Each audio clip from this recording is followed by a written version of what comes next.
This is a weekly test of the emergency alert system. This station is testing equipment that can quickly warn you in the event of an emergency.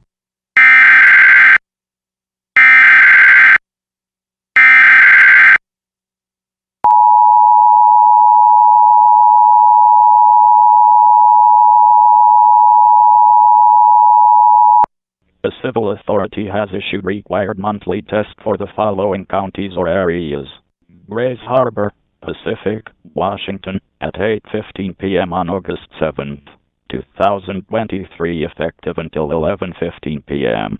This is Grays Harbor County conducting a test of the emergency alert system. In the event of an emergency, this system would bring you important information. The following tones will conclude this test.